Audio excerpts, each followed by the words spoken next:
시청자 여러분 안녕하십니까. OBS 초대석의 홍원기입니다. 환자의 병을 잘 고치는 사람을 명의라고 한다면 환자의 마음의 병을 잘 어루만지고 고치는 사람은 마음심자를 써서 심이라고 할 수 있을까요? OBS 초대석 오늘은 메르스 사태로 인해서 마음고생이 컸던 평택 시민들의 마음을 잘 위로해주고 보살펴주고 계신 분이죠. 공재광 평택시장 모시고 말씀 나눠보겠습니다.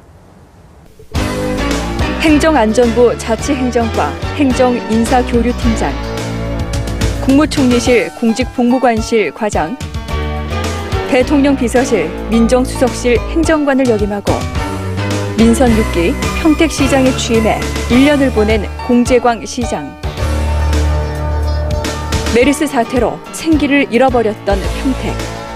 그러나 시련을 딛고 일어서는 평택은 신성장 경제 신도시로서 새로운 활력을 준비하고 있다. 메르스 사태가 몰고 온 평택의 경제적 파장과 전염성 질병에 관한 대책과 보완책, 메르스로 인해 침체된 지역 경제를 살릴 강구책은 무엇인지, 민선 6기 1년의 성과와 과제, 남은 임기 동안의 정책 과제와 공약 실천 방안은 무엇인지, 평택의 최대 현안 과제인 삼성 반도체 단지 사업 진행 사항과 자원 재활용을 위한 자원순환센터와 에코센터 추진, 평택항의 활성화와 평택의 브랜드 슈퍼우닝은 무엇인지, 공재광 평택시장에게 동북아 중심의 땅에서 펼쳐나갈 희망의 경제, 평택의 미래 가치를 들어봅니다. 네, 공재광 평택시장 모셨습니다. 안녕하십니까? 예, 안녕하세요. 네. 메르스 사태로 인해서 상당히 많은 기간 고군분투 힘드셨을 것 같습니다. 취임 1주년, 민선 6기 1주년을 맞이하셨는데 정신이 하나도 없으셨겠어요. 예, 맞습니다. 지금 평택시 내 상황은 어떻습니까? 평택시 상황은 예. 언론에서 보도됐던 것과 같이 5월 20날 처음으로 발원지다 보니까 예. 주위에 아니면은 전국에서 관심이 대상인 것은 사실이었습니다. 그러나 우리 46만 시민과 또 경기도민들께서 많은 부분 걱정도 해주시고 또 격려를 해주신 덕분에 지금은 정상화에 진입했다는 말씀을 드립니다. 메르스로 인해서 그동안 확진자, 그다음에 격리 대상자, 또 가족, 그다음에 능동감시 대상자, 의료진, 또 현장에서 우리 격리 대상자를 직접 병원에 이송했다든지 종사했던 공직자 여러분, 이런 분들이 있었기 때문에 메르스가 발원지였지만 빠르게 네. 정상화에 진입했던 것 같습니다. 특히 방제 역할을 담당했던 우리 경기도 방제협회 관계자, 적십자사 봉사단체, 네. 또 읍면동의 각 단체에서 위생 소독기를 갖고 역사라든지 또 터미널이라든지 취약계층이 많은 노인정이라든지 학교 이런 데 가서 이제 자기 생업을 포기하고 종사해준 이런 모든 분들이 노력이 있었기 때문에 오늘이 정상화가 빠르게 진행됐지 않나 생각이 듭니다. 예, 뭔가 두려운 마음이 있었을 법도 한데 모든 것을 다 내려놓고 시를 위해서 정말 열심히 일해준 많은 분들에게 감사드린다는 말씀 하셨고 예. 완전히 지금 정상화가 된 건데요. 평택 성모병원이 다시 진료를 시작했습니다. 모든 게 다 정상적이고 그리고 병원 소독, 정리 정돈도 다 마치지 않았습니까? 이외에도 평택 지역의 방역과 소독 지금 어느 정도 다 마무리가 된 상태인가요? 어떻습니까? 예, 5월 20일 날 발원이 돼서 예. 한 38일 정도를 성모병원 같은 경우에는 휴원을 했다가 네. 7월 8일 날 개원을 시작을 했습니다. 저를 비롯해서 우리 평택시의 김인식 의장님과 건강검진을 받았는데 이런 것을 통해서 평택에 일단 성모병원뿐만 아니라 평택에는 안전하다라는 네. 것을 보여주기 위해서 이제 참여를 했는데 현재 입장에서는 방역은 그동안 아까 모두에 말씀드렸던 각종 단체라든지 적십자라든지 이런 분들이 많은 부분을 수행을 해줘서 그동안 우리 평택 시민들께서 개인적인 위생은 본인들이 우리가 홍보를 통해서 많이 담당을 했고요. 또 아까 얘기했듯이 역전이라든지 터미널이라든지 이런 거는 방제협회라든지 적십자에서 많은 부분을 책임을 져줘서 예. 아마 방역 소독은 정상적으로 잘 진행됐다고 판단하고 있습니다. 그렇군요. 지난 1년간 우리가 세월호 참사 이후로 많은 것들을 다시 세우고 고쳐나가고 교훈을 얻었다라고 생각은 했지만 실제로 이번 메르스 사태를 겪으면서 다시 한번 뒤를 돌아보지 않을 수가 없었습니다. 정말 보이지 않는 바이러스의 공포에 이렇게 우리가 취약하게 무너지나 이런 생각도 했었거든요. 이번 메르스 사태를 통해서 어떤 교훈을 얻었다고 시장님 보시나요? 우리 평택 시민께 일단은 죄송하다는 말씀을 드립니다. 네. 이게 정부에서 담당을 했건 지자체에서 담당을 했건 일단은 시민들께 많은 충격과 걱정을 줬기 때문에 예. 이런 부분에 있어서는 평택 시민이랑 이렇게 죄송하다는 말씀을 드리고 초기 단계의 그 컨트롤 타워라든지 초기 대응 미습에 대해서는 현장에 있는 지자체장으로서 부족했던 것은 사실입니다. 또 감염에 대해서는 전문적인 지식이 없는 것도 현실에 직면했던 것도 사실이고요. 그러나 현장에서 겪으면서 이러한 그 질병이라든지 이런 재난이라든지 재해라든지 있을 경우에는 질병관리 정부뿐만 아니라 지자체장, 그다음에 병원 관계자, 또 의사협회장과 함께 공동 대응했다면 예. 과연 이것이 초기 대응 미흡이라든지 컨트롤 타워 미숙이라든지 그런 얘기는 안 나왔을 것 같은데 아마 메르스 사태를 겪으면서 향후에 중앙정부에서도 매뉴얼의 많은 부분이 예. 아마 시정이 돼야 되지 않나 생각이 들어서 평택시 차원에서도 이런 부분은 보완하기 위해서 매뉴얼, 백서 또 이런 그 메르스 사태와 같은 똑같은 모의훈련도 한번 새롭게 한번 훈련을 개최할 계획을 통해서 평택의 완전한 도시라는 것을 평택 시민뿐만 아니라 우리 대한민국 국민들한테 확인시켜줄 계획을 갖고 있다는 말씀을 드립니다. 예, 빠르게 전문가들을 의견을 구하고 자문을 구해서 컨트롤 타워를 만들어서 좀 대처를 했더라면 훨씬 더 사태가 좀 일찍 진정이 되지 않았을까 이제 그런 아쉬움도 예. 있다라는 말씀인데 어쨌든 뭐 대한민국 국민들의 저력 아니겠습니까? 슬기롭게 그리고 또 정신력으로 극복을 해냈습니다. 메르스 사태를요. 국가나 지자체 말씀하셨듯이 이번 사태를 교훈 삼아서 다시는 이 같은 일이 중복적으로 발생하지 않도록 노력을 해야 할 텐데 좀 구체적으로 이 위기 상황에 대해서 어떤 대처 방안들이 가장 아쉬웠다고 이번 사태 겪으면서 생각하셨나요? 현장에서 벌어질 때는 평택시 차원에서도 네. 당초에는 이것이 이렇게 위기스러운 상황인지를 인지를 못한 건 사실입니다. 예, 이 병에 대한 전문적인 지식이 없었기 때문에. 그리고 질병에 대한 것은 모든 것이 국가 업무였기 때문에 네. 우리 평택시 보건소의 역할은 질병관리본부의 그 역학조사관이 판정을 해주면 예. 그 환자에 대해서 병원에 이송을 한다든지 또 이 사람을 격리를 한다든지 또 객담을 채취해갖고 관련 기관에 보내준다든지 네. 또 격리 대상자에 대해서 생피품을 전달한다든지 예. 이러한 그 지극히 극소수의 업무를 수행하다 보니까 처음부터 직접적으로 관여 못한 건 사실입니다. 그래서 네. 현장성이 높은 제가 아까 말씀드렸듯이 지역의 의사협회장이라든지 병원 관계자라든지 또 질병을 전문적으로 담당하는 중앙부처 관계 공무원이라든지 해서 공동 대응했다면 이런 사태가 이렇게 확대가 됐겠느냐라는 아쉬움이 있기 때문에 평택시 차원에서도 중앙에서 매뉴얼이 만들어지겠지만 현지성이 가미된 그런 매뉴얼을 지금 준비하고 있다는 말씀을 드립니다. 예, 알겠습니다. 최근에 보도가 됐습니다만 이 메르스 사태를 겪고 또 메르스 사태 이후에 감염 이후에 완치가 된 환자들까지도 굉장히 심리적으로 좀 불안정한 상태가 이어지고 있고 또 뭐 우울감을 느낀다던가 불안감을 느낀다던가 이제 이런 후속 조치들이 좀 우리가 이루어져야 되지 않을까 하는 생각이 들거든요. 현재 평택 시민들에게 가장 필요한 것은 시장님 뭐라고 생각을 하십니까?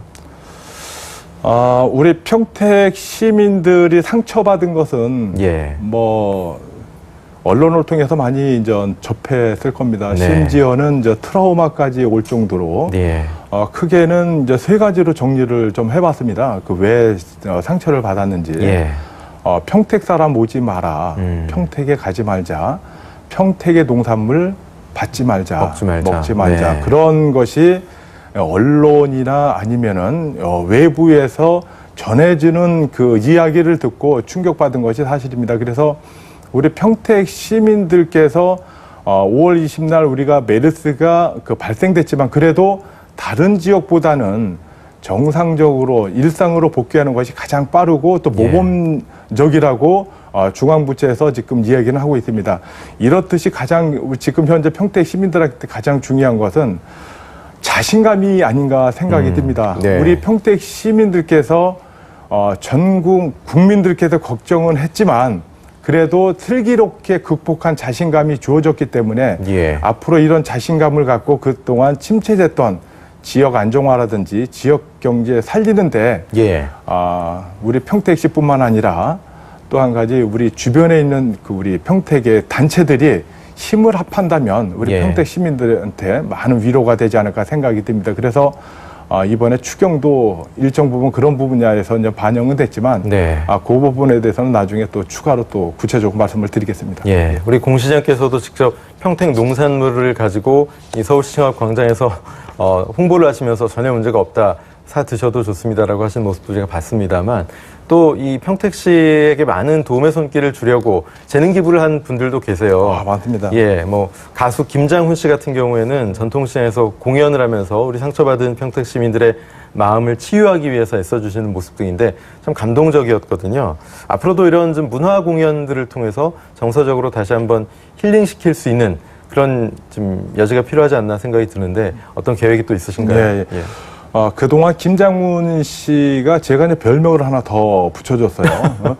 기부 천사, 또 국민 가수, 그다음에 공연의 황제. 거기다가 제가 이제 붙여준 것이 전통시장 가수라고 이제는 붙여줬는데 트로트 가수는 아닌데요. 그분이 재정적인 도움 받지 않고 순수하게 그 메르스로 이제 상처받은 평택 시민을 위해서 평택의 전통시장을 3번을 방문을 했어요.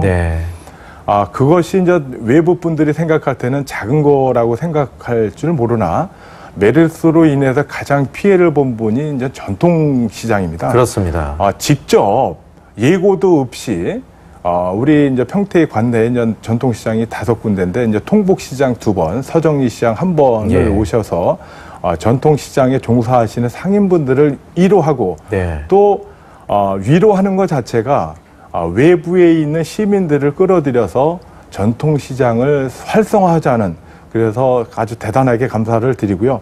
향후에도 아마 또 추가로 방문해서 격려할 계획을 갖고 있다는 말씀을 있다는 얘기도 들었는데 이 자리를 빌어서 김장훈 가수한테 다시 한번 감사를 드립니다. 그리고 우리 평택 시민들께서 위로하는 자체는 우리 평택시에서도 각종 공연이 이제 다양하게 이제 계획을 하고 있습니다. 가장 그때 발원지였던 성모병원에서 그 로비에서 공연을 한다든지 또 굿모닝 병원 같은 경우에는 환자들 또 사후 조치를 잘해 주셔갖고 중앙정부에서도 고맙게 생각하고 또 그 음압 시설도 3개 구비해서 환자들한테 서비스를 제공해주고 그다음에 코호트 격리 됐을 때 환자들을 열악한 환경에서도 성심성의껏 진료진 거에 대해서 이 자리를 빌어서 감사드리면서 굿모닝 병원에서도 로비에서 그런 공연도 계획을 했습니다. 지금 경기도와 협의를 해서 현재 그 라이브 평택 페스티벌이라 해갖고 예산을 투입해서 우리 상권이 한 3개 정도 형성이 돼서 3군데에서 한 20, 30개 그룹이 모여서 공연을 지금 할 계획을 갖고 있고요. 또 한 가지는 지금 경기도에서 좀 추경이 진행되고 있지만 이와 별도로 열린 음악회라든지 그런 공연 계획도 갖고 있다는 말씀을 드립니다. 또 평택에서 자체적으로 행사하는 것은 뭐 찾아가는 음악회라든지 그런 다양한 음악회가 있기 때문에 그런 부분에 있어서도 통해서 우리 평택 시민들이 그동안 겪은 충격을 조금이나마 완화되는 그런 계기를 만들고자 지금 노력하고 있다는 말씀을 드립니다. 저희 OBS도 지역방송사로서 이 평택 시민들의 길을 좀 살려주고 치유해드릴 수 있는 이런 사업에 좀 적극적으로 함께할 수 있기를 바랍니다. 저희도. 감사합니다. 알겠습니다. 메르스 사태를 겪는 동안 평택 시민들 뭐 대한민국 국민들이 마찬가지였지만 이 중앙부처 컨트롤타워의 어떤 미숙한 대처 이런 것들에 많이 좀 절망하고 실망하고 또 일부 시민들은 분노하기까지 했습니다. 그러나 또 여러 가지 그런 분들뿐만 아니라 아까 생업을 다 내팽개치고 열심히 몸을 바쳐서 소독하고 방역하고 뛰어다니고 이런 분들도 계셨듯이 김장훈 씨 같은 분도 계셨지만 정말 감동적인 사례도 많지 않았습니까? 시장님 어떤 좀 이야기 좀 들려주시죠. 감동적인 거는 첫째는 저는 우리 공직자분들한테 감사하다는 생각을 듭니다. 지금 예. 저희가 메르스가 발병됐을 때 언론에서 이제 계속 보도가 됐을 때 이제 격리 대상자를 예. 선별하고 몇백 명을 갖다가 1대1 밀착 관리를 하고 또 물품을 갖다가 생필품을 갖다 전달하는 과정에서 300~400명 정도가 발생됐을 때 그분들한테 사실 위생복이라든지 그런 것이 구비가 안 된 상태에서 마스크 하나를 주고 격리 대상자의 건강 상태를 체크를 하고 그다음에 생필품을 전달하는 과정에서 공무원도 사람이기 때문에 두려움이 있을 수 있죠. 그때 당시에는 언론에서 네. 과도하게 보도가 됐기 때문에 공무원도 이제 동요된 것이 사실입니다. 예. 다만 이 어려울 때 항상 중심에 있는 것은 공직자라는 것을 현장에서 느꼈고요. 네. 특히 밤 10시나 11시에 격리 대상자가 확정이 되면은 그 시간에 그 격리 대상자를 방문한다든지 또 그 사람의 건강 체크를 해서 복명을 한다든지 예. 그런 것도 있었고요. 또 한 가지는 의료진들께 다시 한번 감사히 말씀을 드리는 이유는 굿모닝 같은 경우라든지 뭐 성모병원도 똑같겠지만 코스 격리했을 때 나오지도 못하고 또 그 오랜 시간을 격리된 상태에서 환자와 똑같이 보내는 그런 것을 갖다가 제가 보고 느꼈을 때 역시 어려울 때는 네. 묵묵하게 일하는 열악한 환경에서 일하는 의료진들이 힘이 컸지 않나 생각이 듭니다. 예. 또 한 가지는 아까 모두에서 말씀드렸지만 보이지 않게 자원봉사자 하시는 분들, 방재협회 관계자라든지 또 적십자 종사자, 그 자원봉사자, 또 각 읍면동별로 단체에서 보이지 않게 자원봉사 해준 분들, 이런 분들이 이번 메르스 사태를 조기 해결하는데 예. 진정한 주인공이 아닌가 생각이 들어서 네. 이 자리를 빌어서 우리 46만 시민을 대표해서 진심으로 감사를 드립니다. 예, 보이지 않는 곳에서 애써준 많은 분들, 또 자원봉사자 여러분, 그리고 의료진 말씀도 하셨는데, 뭐 개인 병원 같은 경우 어떻게 경유 지역으로 돼서 휴업을 할 수밖에 없는 그런 상황이었는데도 불구하고, 또 나중에 상황이 채 수습이 안 됐는데도 자원봉사를 하겠다, 이런 의료진 의사분들도 예. 계셨다면서요? 예, 맞습니다. 예. 그 한 예로 우리 평택의 이종훈 의사협회장님은 예. 자기 병원 진료를 휴업하는 정도로 네. 해놓고 우리 공무원들이 동요됐을 때 직접 참여를 해서 이번 메르스는 공기 감염이었고 지역사회 감염이었기 때문에 공무원들을 안정화시키는 데 가장 큰 역할을 했고요. 예. 또 한 가지는 가장 동요가 갔던 것이 이제 학부모였습니다.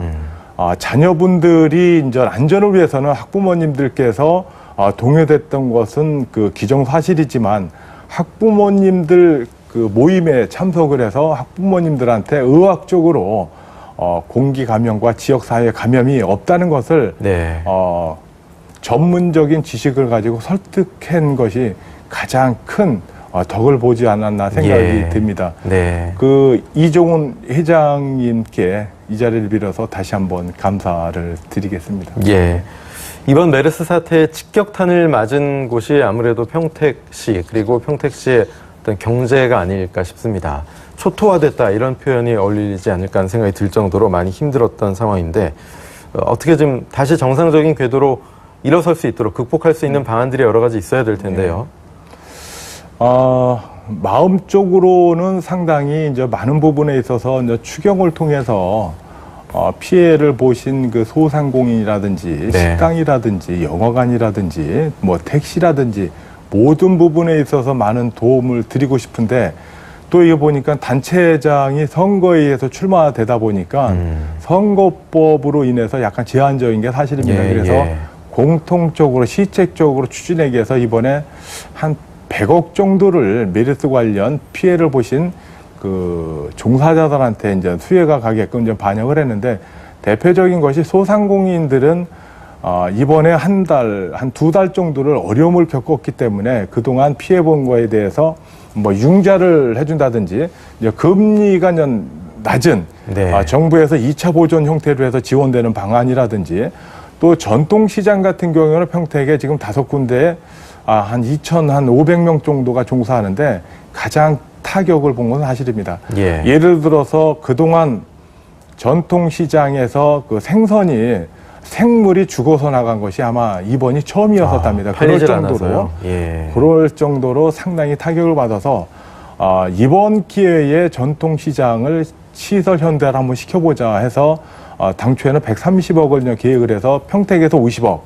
또 경기도 남경필 지사님께서 추경을 통해서 40억 지원을 약속을 하셨고, 중앙정부에서 40억을 지원을 해준다면 130억 원을 갖고 전통시장 5곳을 현대화 시설을 전면 개편한다면 많은 도움이 되지 않을까 생각이 듭니다. 특히 개인 택시 같은 경우 택시 종사자분들께서 브랜드 콜이라는 것을 2013년부터 이제 현안 사항으로 계속 시에다가 요구를 했었는데, 이번 추경을 통해서 한 10억 정도를 들여서 그분들이 현안 사항이 또 이제 콜비라든지 뭐 재정적으로 소요되는 비용도 일정 부분 보전해 주는 차원에서 이번에 반영을 했다는 말씀을 드리고, 앞으로 또 이런 분들을 위해서 쓰레기 봉투를 또 이제 식당 종사자 뭐 하는 그 분들한테 우리 남경필 지사뿐만 아니라 기업체 또 31개 시군에서 십시일반으로 도와줘갖고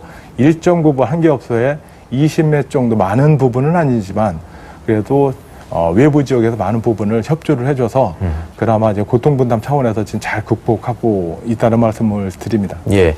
평택에 찾아왔던 위기가 도약의 계기가, 기회가 되길 바라는 마음이 간절한데요. 사실 뭐 많은 분들이 도와주시고 또 지방 정부 자체적으로도 해결해야 될 수 있는 부분이 있지만 한계가 있는 게 명확하거든요. 예, 중앙 정부에서 좀 많이 도와주고 더 신경을 써줘야 되는데, 이 자리를 빌려서 뭐 중앙 정부의 이런 부분에 대해서 좀 더 목소리를 내실 부분 있으신가요? 바라는 부분들 말씀해 주시죠. 평택에 이제 메르스가 터지고 나서 그 대통령님만 안 오시고 다 오신 것 같아요. 네? 그 황교안 그 국무총리께서는 취임과 함께 그 다음날 평택을 방문을 해주시고 또 전통시장을 방문을 하셔서 우리 지역 주민들 위로를 하셨고요. 그다음에 경제부총리, 사회부총리, 행자부 장관, 그다음에 정당으로는 우리 그 새누리당 대표님, 또 정책의장님, 문재인 대표님께서 현장을 방문해서 많은 부분을 건의를 했습니다. 평택에서. 또 현장에서 시정된 것도 없잖아 있고, 또 재정적인 사업에 대해서는 많이 건의를 했는데, 과연 이분들이 메르스 사태로 인해서 평택을 방문했지만 얼마만큼 어떤 얘기를 듣고 갔는지, 또 듣고 간 내용에 대해서 얼마만큼 해결을 하려고 노력하실지, 또 얼마나 많은 부분이 변화될지 뭐 시민들께서, 국민들께서 아마 지켜볼 예정입니다. 사실 이러한 그 커다란 사태를 겪으면서 심지어 우리 평택 시민들께서는 재난지역으로 선포를 해달라는 요구사항도 없지 않아 있었습니다. 경기도하고 협의를 해보니까 재난지역 선포는 자격 요건이 안 맞아서 우리도 이제 중앙에다가 아까 얘기했듯이 전통시장이라든지 지역경제 활성화가 될 수 있는 그런 부분을 여러 가지 요청을 해놨습니다. 특히 이번 추경이라든지 2016년도 본 예산에 반영된 사항은 평택에서 요구한 사항, 각 부처에서 평택을 거쳐서 중앙부처를 거쳐서 기재부에 넘어가는 각종 그 현안 사업에 대해서는 정책적인 배려를 좀 해줘야 되지 않나 생각이 들고, 특히 평택은 미군기지 이전이라든지 다른 지역에서 유치하기를 꺼려하는 님비 현상이라고 하지 않습니까? 우리 지역엔 절대 안 된다. LPG라든지 LNG 가스라든지 석유 비축 규제라든지 이러한 사항을 정책적으로 평택에서 많이 수용한 부분이 있습니다. 그다음에 이번에 메르스를 겪으면서 또 얼마 전에 또 이제 그 탄저균이 또 이제 언론에 또 많이 이제 미군 부대에 배달이 돼서 발칵 그런 뒤집혔었죠. 사항이 있다 보니까 평택에서 그동안 이런 부분을 감수했는데 국가에서 진작 평택에 대해서 무엇을 보답했느냐 그런 감정적인 우리 그 시민들의 의견도 없지 않아 있습니다. 이런 네. 것을 고려할 때 이번 기회에 정부 차원에서 정당 차원에서 평택에서 요구하는 저도 이제 대통령님께도 공식석상에서 건의드렸지만 네. 평택에 대학병원이 없습니다. 이러한 그 여건을 고려해서 평택 국립평택의료원을 공식적으로 건의를 했기 때문에 예. 이런 부분에 있어서도 정부에서 정당에서 전향적으로 검토를 좀 해줘야 되지 않나 생각이 들지만 쉬운 거는 아닐 겁니다. 그래서 앞으로 정치권과 정부와 계속 교감을 하면서 이번에 그동안 우리 평택에서 우리 시민들이 양보했던 부분에 있어서는 정부 차원에서 보상하는 차원에서 또 정부에서 국립평택의료원으로 보답을 해준다면 그동안 상처를 입었던 평택 시민들께서 많은 유안이 되지 않을까 생각이 듭니다. 예. 이 메르스 사태가 완전 종식되기 전에 뭐 거의 종결된 지금 분위기입니다만 대통령이 꼭 한번 평택에 방문해서 평택 시민들도 좀 더 챙기고 여러 가지 돌아볼 부분도 좀 돌아보고 하셔야 될 것 같네요. 예, 맞습니다. 예, 알겠습니다. 방역과 치료를 위해서 지금 뭐 메르스 이야기 계속 나누었는데 이제 좀 다른 이야기 하기 전에 많은 노력해주시고 우리 애써주신 수고해주신 우리 공직자 여러분들, 공무원 여러분께 한 말씀 해주시죠. 예.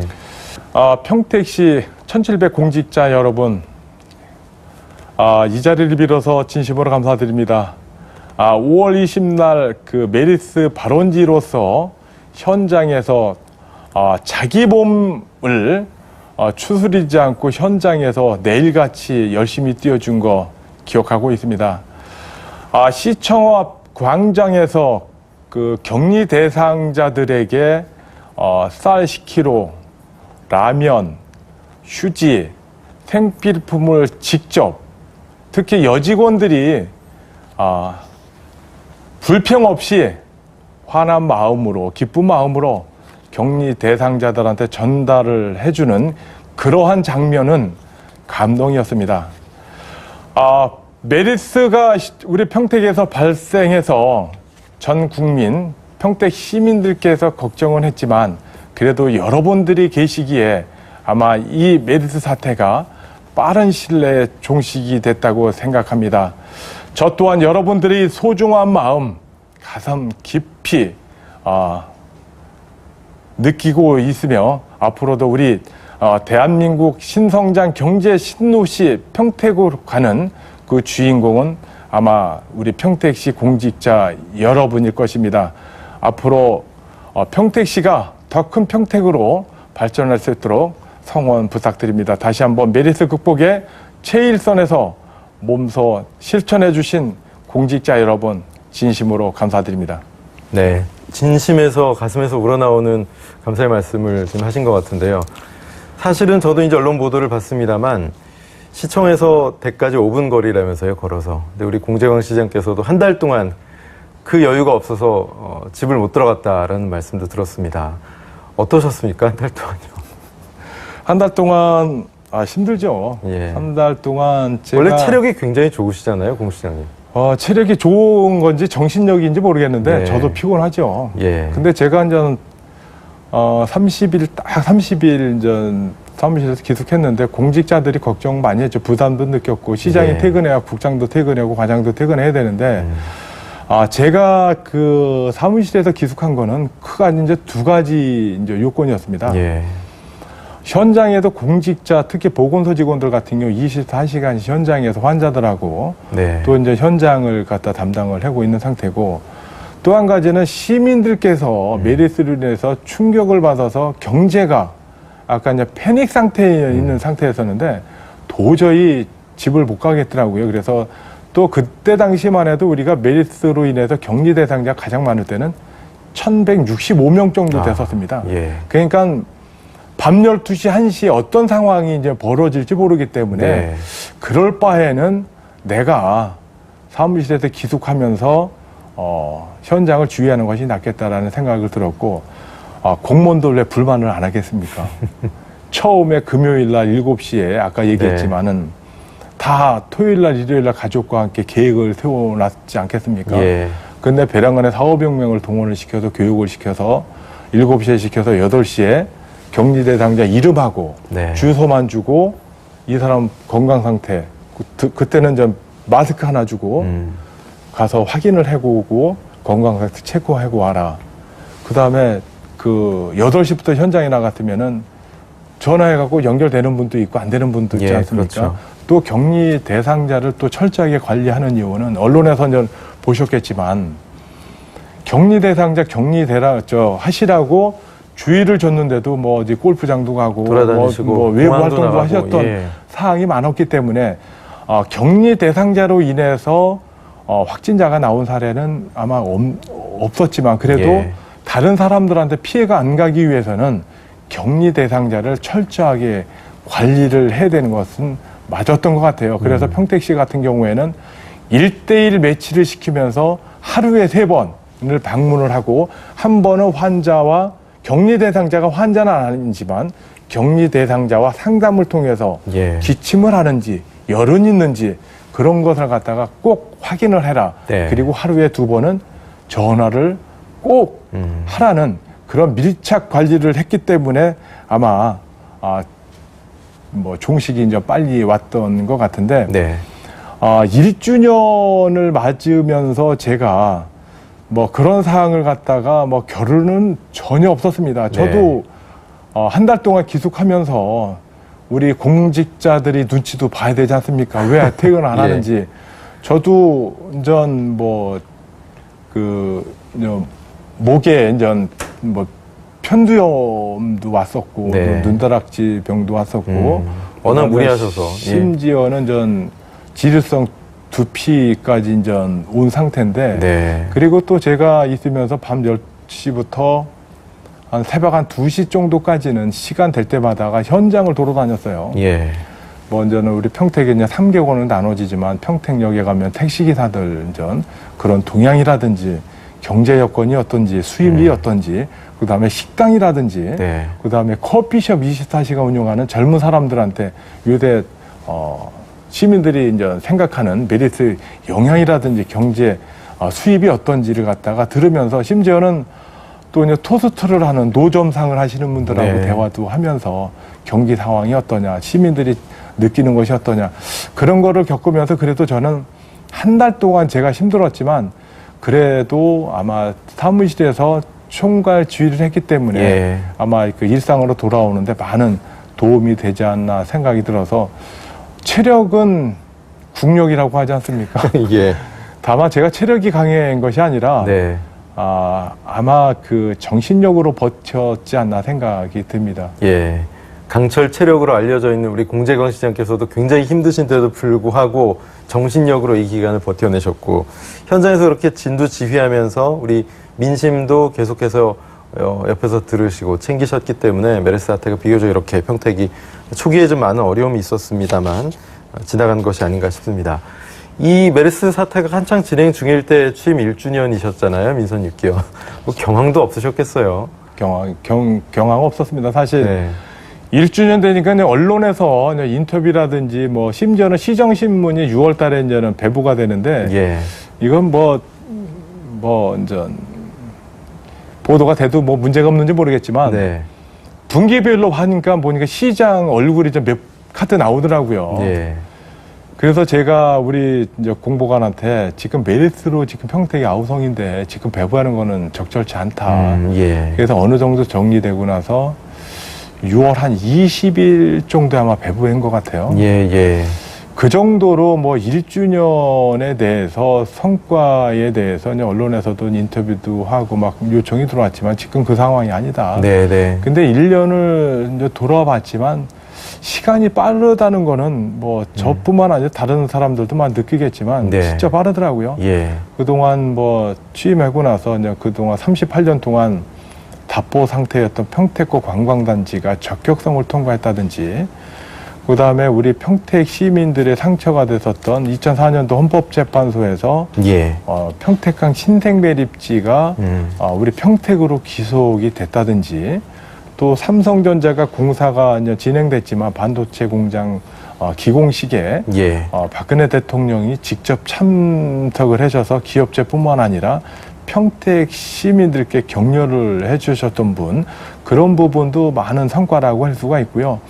또 한 가지는 현장에서 느낀 거는 우리 쌍용자동차가 어려울 때 우리 김인식 의장님과 네. 전국을 수례하면서 쌍용자동차 티볼리를 홍보한 것, 예. 이런 부분은 앞으로도 하나의 추억으로 남지 않을까 생각이 듭니다. 네. 앞으로 제가 이제 3년 정도가 남았는데 그런 마음은 변함이 없을 것 같아요. 네. 표보다는 우리 시민들이 원하는, 또 외부에서 제가 고집이 세다고 그랬는데 합리적인 고집은 예. 간혹 필요하지 않나 생각이 들고, 예. 시민들이 필요로 하는 것은 뭐 어제 이제 광화문에 농산물 판매하러 홍보하러 왔지만, 그런 부분에 있어서는 단체장이 자존심보다는 그런 부분의 마음으로 접근하는 것이 진정한 단체장이 아닌가 생각이 들어서, 그런 부분에서는 더 적극적으로 현장을 방문하고 의견을 듣고자 합니다. 예. 좋은 소식도 들렸습니다. 2015 포브스 최고 경영자 대상에서 가치 창조 부문에서 공로를 인정받으셨죠. 대상을 받으셨어요. 그리고 공약사항 이행 부분에서는 SA, 스페셜 A 등급을 받으셨는데 어떠셨습니까? 이 수상 소식? 주위에서 저한테 이제 관복이 좀 많다고 그래요. 예. 시장 취임하고 나서 그동안 그 답보 상태였던 것이 이제 가시화되다 보니까 아마 네. 그런 큰 상을 주신 것 같은데, 그것은 뭐 그 전임 시장께서 또 이렇게 왕성하게 또 잘해 주셨기 때문에 예. 제가 아마 성과를 얻었지 않나 생각이 듭니다. 아까 얘기했듯이 우리 평택항이라든지 신상매립지 찾는다든지, 또 이제 평택고 관광단지 적격성 통과라든지, 예. 삼성 반도체 공장 기공식이라든지, 이런 게 다 어우러져서 예. 아마 좋은 평가를 내려서 아마 주신 것 같은데, 이것이 다 우리 평택 시민과 우리 1700 공직자가 열심히 해준 덕분이 아닌가 생각이 들어서 공직자 여러분께 다시 한번 감사드리고, 네. 선거 공약 부분에 있어서는 공약이 그렇게 많은 줄 몰랐습니다, 저는. 85개 정도시더라고요. 맨 처음에는 92개인가 정도 됐었는데, 예. 취임하고 나보니까 예. 안 될 부분도 없지 않아 있더라고요. 그래서 아, 언론인들한테 지적도 받고 했는데, 굉장히 솔직하게 지금 말씀하시는 거예요. 아니, 그거는 제가 기자간담회에 있어서도 이제 네. 언급을 한 거기 때문에, 시민들한테 말씀드리는 거기 때문에, 예.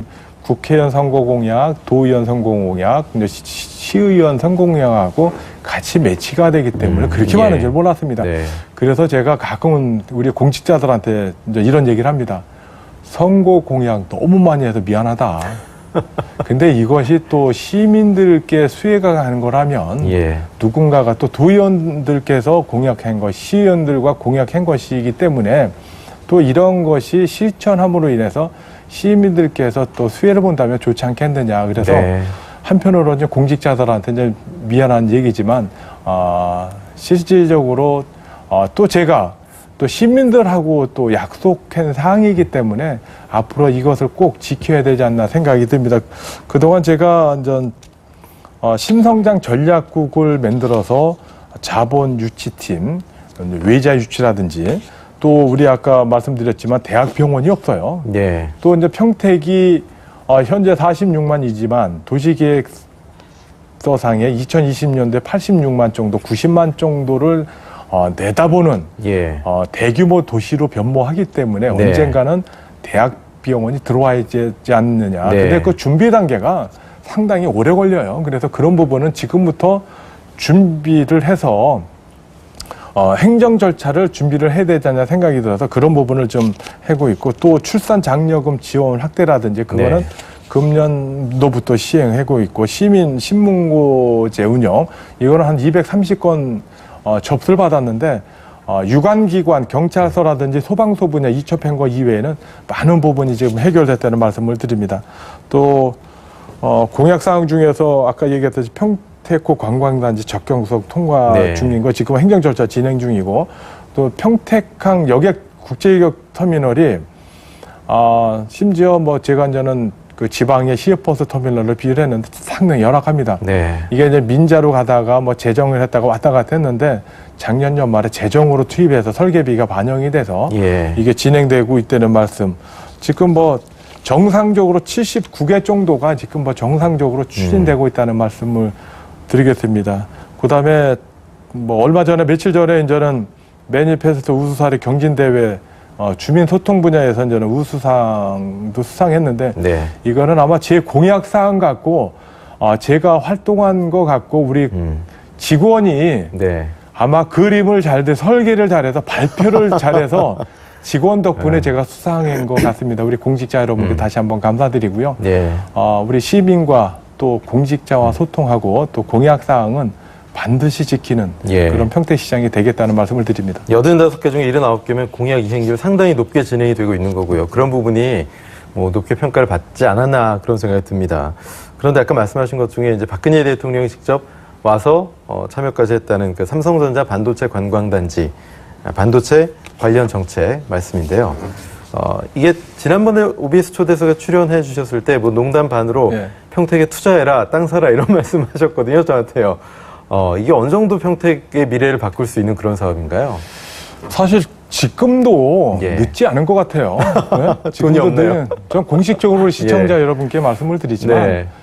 이왕이면은 미래 가치가 높은 지역에다가 투자를 해야 땅값도 오르는 곳이고 그래서 저는 이런 얘기를 합니다. 삼성전자, 평택항 또 주변 그 교통 인프라 예. 모든 것이 갖춰져 있기 때문에 삼성전자 말로만 120만 평이지 삼성에서 운영하는 기흥 공장이나 그 수원 공장을 합쳐놓은 것이 예. 90만 평이에요. 우리 여기 평택에 들어서는 것이 120만 평이지만 기본적인 도로 같은 거 빼면은 87만 평 정도 됩니다. 네. 두 개를 합쳐놔도 그런 규모이기 때문에 그런 거에 기대 효과는 상당히 높은 것은 사실이고요. 그리고 예산이 15조 6천억이라는 것은 아마 국내에서 기업체에서 투자 단일 규모로는 가장 높은 것 같아요. 그래서 기존에 있는 우리 평택에 있는 기업체들도 시너지 효과를 보기 위해서 많이 기대하는 것도 사실입니다. 그래서 우리가 삼성이 들어오는 효과를 생각하기 위해서 지금 한 74% 기본 인프라 지금 공장을 기반 공사를 하고 있지만 예. 공장은 2016년도 말이면은 아마 공장이 기공이 될 계획입니다. 그래서 네.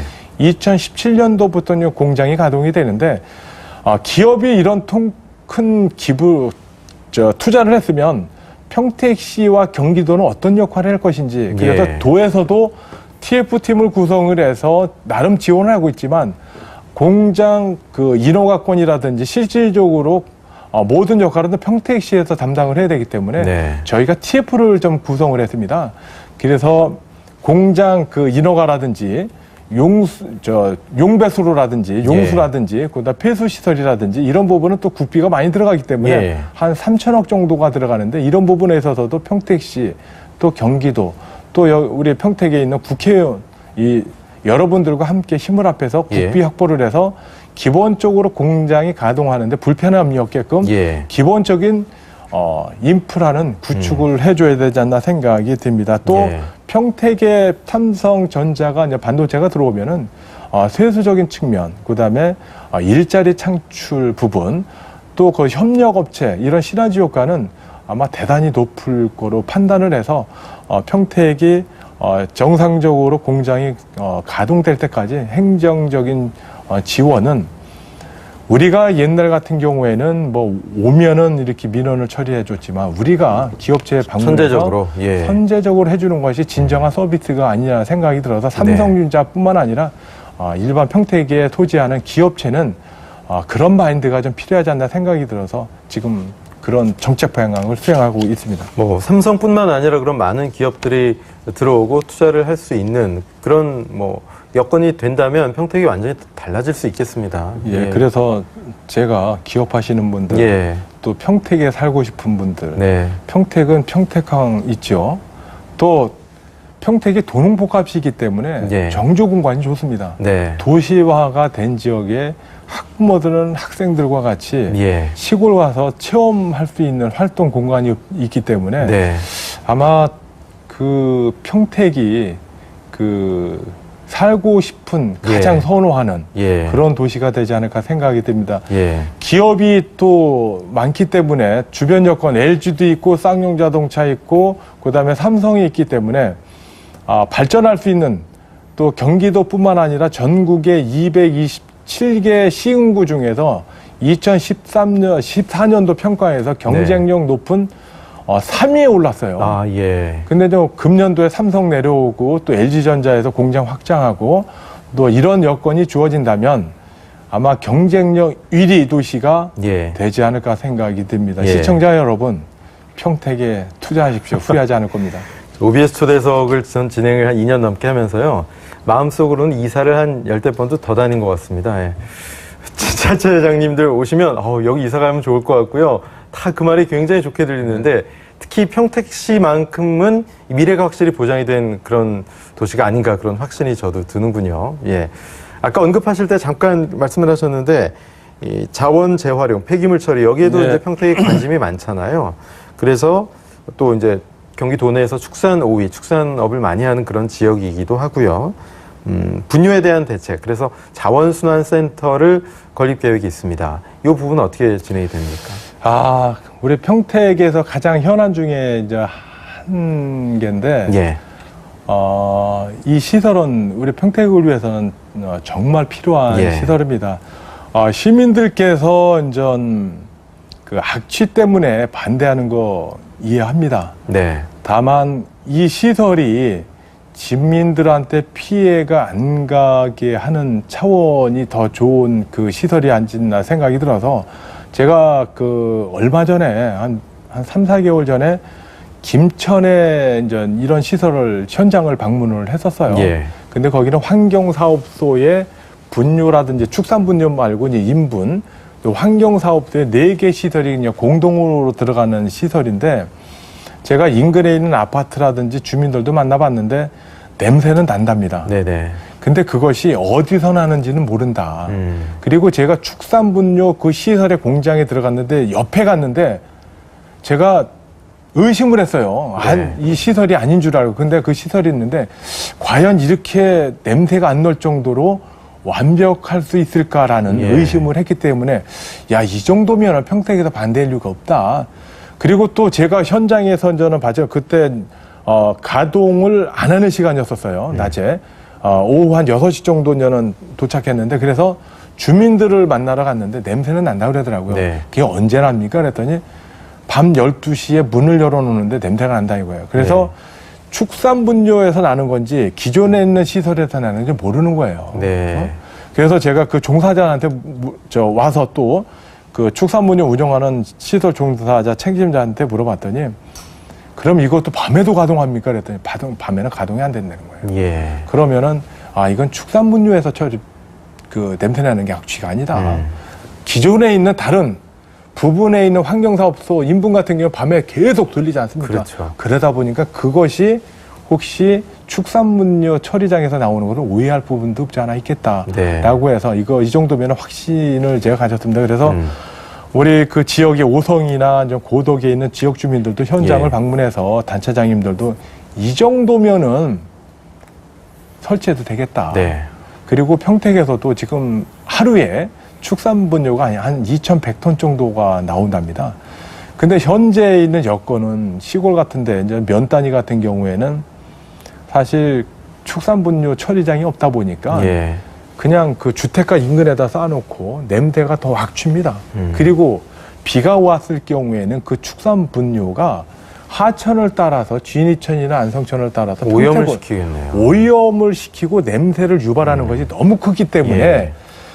이런 축산분뇨 처리장이 꼭 필요하다. 인근의 다른 시군 같은 경우는 5군데가 설치가 돼 있는데 네. 더군다나 이 사업은 2013년부터 국비 80억을 지원받아서 하다 보니까 사실 그 진작에 설치를 해야 되는데 아직까지 설치를 못했습니다. 그래서 저는 이번 기회에 이 축산분뇨 처리장에 대해서는 설치했는 거는 확실한 의지를 갖고 있고요. 예. 요거 끝나고 나서 제가 3시에 네. 지역 주민과 대화를 할 계획입니다. 지역 주민들 의견을 무시하면 안 되겠죠. 주민들한테 얼마만큼 완벽한 시설, 냄새가 났을 경우에는 가동하지 않겠다. 네. 그런 확고한 의지. 또 한 가지는 이번에 오성면에 설치하는 시설에 대해서는 가장 모범이 돼야 되기 때문에 오성면뿐만 아니라 현덕이나 청북이라는 다른 지역에서도 추가 설치해야 됩니다. 네. 그 지역에다 나온 축사 분열을 처리를 해야 되기 때문에 그래서 지역 주민들한테도 제가 말씀드리는 이유는 정말로 완벽하게 또 모범적인 시설로 건축하기 위해서 예. 제가 완벽을 기획했다. 그리고 주민들한테 약속하는 것은 냄새 나면은 가동을 안 하겠다. 예. 그리고 우리 평택시 의원님들의 역할도 중요합니다. 네.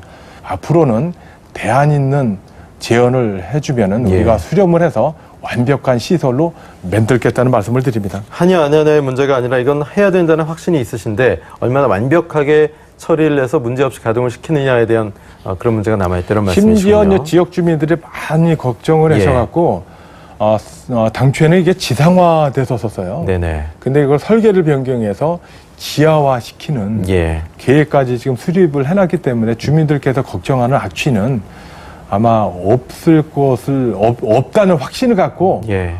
진행을 좀 해야 되지 않나 생각이 듭니다. 알겠습니다. 29년밖에 안 된 역사임에도 불구하고 평택이 또 항을 갖고 있는 그런 도시이기도 합니다. 가장 빠른 성장을 하고 있는 전국적인 항이고 또 대중국 상대로 상당히 많은 그런 사업들을 활발하게 하고 있는데 좀 더 활성화시키기 위한 방법들은 어떤 것들이 있을까요? 평택항이 지금 86년도에 개행돼서 이제 내년이 이제 30년입니다. 예. 국가항만인 경우에는 인천항이나 부산 항 같은 경우에는 국가적인 측면에서 이제 지원이 많은데 평택항 같은 경우 역사가 짧다 보니까 인천항 같은 경우 한 100년이 넘어가는 항구다 보니까 지속적인 국가에서 많이 지원이 되는데 평택항은 30년 정도 짧은 기간이다 보니까 국가적인 재정이 1년에 한 400억 정도 그렇기 때문에 이제 열악한 건 사실입니다. 그러나 중국과 가깝고 또 수도권에 있다 보니까 각종 물동량 예를 들어서 컨테이너 화물량이 54만 6천 TEU 전국에서 4위입니다. 31개 항만 중에서 4위. 그다음에 자동차 화물은 151만 대. 예. 이거는 4년 연속 1위입니다. 그다음에 그 평균 증가율이 인천항이나 부산항에 비해서 상당히 높은 것이 사실입니다. 지금 평택항이 활성화 차원에서 지금 1, 2단계로 구분해서 개발이 되는데 1단계가 143만 평방미터가 경기도와 평택시가 등이 합해서 지금 개발해서 운영 중에 있고 지금 2단계 411만 413만 평방미터는 기재부에서 지금 기본 계획이 수립이 돼서 2016년 내년부터 가시적인 성과가 나올 계획입니다. 또한 이번에 제3차 항만 기본 계획이 수정 계획이 아마 지금 반영이 되는데 예. 이런 부분에 있어서도 저희가 해수부 장관 그다음에 해수부 차관 관계 공무원들을 방문해서 지금 뭐 38번 국도 확장이라든지 서부내륙 고속도로 제2 서해안 고속도로라고 해죠. 개발이라든지 평택강 IC 설치 등 배후 교통망 확충을 해서도 지속적으로 노력하고 있다는 말씀을 드립니다. 특히 평택항은 중국하고 가장 가까운 지역에 있기 때문에 네. 물동량도 중국과 상당히 높아질 것이고 그다음에 카페리를 통해서 중국 관광객들이 많은 부분이 아마 평택뿐만 아니라 우리 대한민국을 방문할 계획입니다. 그래서 이런 부분에 있어서도 해수부 또 관계부처 국토부 관계부처와 긴밀한 협의를 통해서 가장 그 현안 사항은 이번 제3차 항만 기본계획 수정계획에다가 우리가 요구하는 사항을 많은 부분을 좀 반영을 하려고 지금 노력 중에 있다는 말씀을 드리고 예. 일정 부분은 해수부에서도 많은 부분이 지금 반영시키고 있다는 말씀을 드리겠습니다. 그렇군요. 쌀 관세와 그리고 뭐 중국과의 FTA 등으로 아무래도 가장 큰 타격을 받는 것은 농축수산인들이 아닐까 싶습니다. 이분들에게 어떻게 좀 경쟁력을 좀 더 북돋아 주기 위해서 평택에서도 브랜드를 만들었어요. 대표 브랜드 슈퍼 오닝이라는 겁니다. 적극적으로 홍보하고 계신 걸로 알고 있는데 이게 어떤 의미가 있는 겁니까? 슈퍼오닉은 그 언론 노트에서 많이 접했지만 대한민국 최고의 그 농축산물 브랜드라고 자부를 합니다. 예. 우리 지난 그 2008년부터 2010년도 3년 동안 전국에서 최고 3년 연속 우수 브랜드로 이제 선정이 돼서 럼붐이라는 그 상표가 있습니다. 그래서 예. 포장 사용권을 부여받았고요. 그다음에 슈퍼오닉 농산물은 품종 선택에서부터 재배 관리, 수확 후 관리, 유통 이런 것을 하나의 시스템으로 관리가 되기 때문에 아마 브랜드로서의 역할을 제대로 하지 않나 생각이 듭니다. 그래서 평택에서는 2006년도에 개발돼서 철저한 품질 관리를 위해 평택시 농축산물 통합상표 관리 조례를 제정을 해서 홍보 마케팅에 성공한 바 있고 예. 또 2007년부터 우리 평택쌀이 슈퍼오닉 쌀이 처음으로 미국에 수출했고요. 배뿐만 아니라 다른 농산물도 수출이 되는데 지난주엔가 아마 13차 유럽에 아마 이태리인가 유럽에 아마 13차 선적을 한 것 같아요. 이렇듯이 외국에서도 까다로운 입맛을 우리 평택의 슈퍼오닉이 아마 어느 정도 인정을 받아서 아마 수출이 되지 않나 생각이 듭니다. 또 현재 농산물인 그 쌀 등 6개 품목, 또 축산물인 미, 한우, 가공품인 떡 등 8개 품목이 지금 슈퍼오닉으로서 인증을 받아서 활발하게 지금 판매 중에 있다는 말씀을 드립니다. 알겠습니다. 여름 휴가철입니다, 시장님. 올해 국내로 휴가 가는 게 메르스로 인해서 직격탄을 입은 국내 상인들 또는 소상공인들에게 도움이 되지 않을까 싶은데요. 평택에 좋은 곳 좀 소개해 주시죠. 휴가 평택으로 오셔라 라는 의미에서요.